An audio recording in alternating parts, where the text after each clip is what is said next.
So I'm not sure why many people aren't talking about this key moment from the vice president debate. It was an outright lie by Tim Walz to manipulate women into believing abortion is life-saving for women, as well as to convince people Minnesota doesn't have the most radical abortion laws. I knew Tim Walz was full of crap when denying saying if babies survived a botched abortion, they would leave the baby to die. Georgia law reads, no abortion shall be performed if the unborn child has a detectable human heartbeat, except in the event of a medical emergency or medically futile pregnancy, meaning Georgia could intervene and save a woman. But Tim Walz took it up a notch when he lied about Amber Thurman. There's a young woman named Amber Thurman. She happened to be in Georgia, a restrictive state. Because of that, she had to travel a long distance to North Carolina to try and get her care. Amber Thurman died in that journey back and forth. She actually died from abortion medication complications and medical negligence. Her death had nothing to do with any kind of abortion laws. Senator? May I respond to that? First of all, Governor, I agree with you. Amber Thurman should still be alive, and there are a lot of people who should still be alive, and I certainly wish that she was.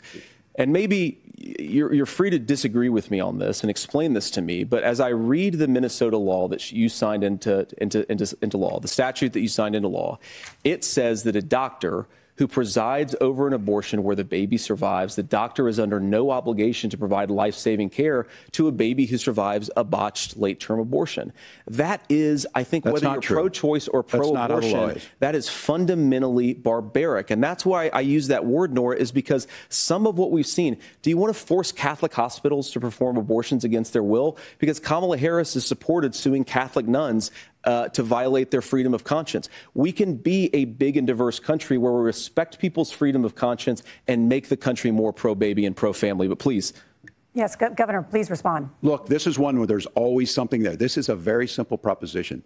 These are women's decisions to make about their health care decisions and the physicians who know best when they need to do this. Trying to distort the way a law is written to try and make a point, that's not it at all. What was I wrong about, Governor? Please tell me, what was I wrong about? That is not the way the law is written. Look, I've given this advice on a lot of things, that getting involved, getting engaged, that's been misread, and it was fact-checked at the last debate.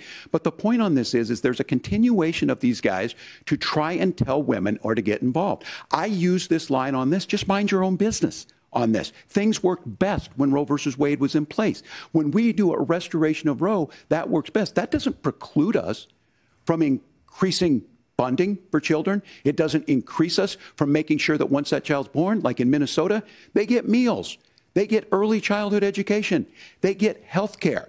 So the hiding behind we're going to do all these other things when you're not proposing them in your budget. Kamala Harris is proposing them. She's proposing all those things to make life easier for families. I asked a specific question, Governor. You gave me a slogan as a response. It's not the case. It's not true. That's not what the law says. So they fact-checked it with President Trump. He absolutely used a slogan as a response because he wasn't able to answer about how his law is actually written. As you can see, it's written in a way that gives abortion no limitation.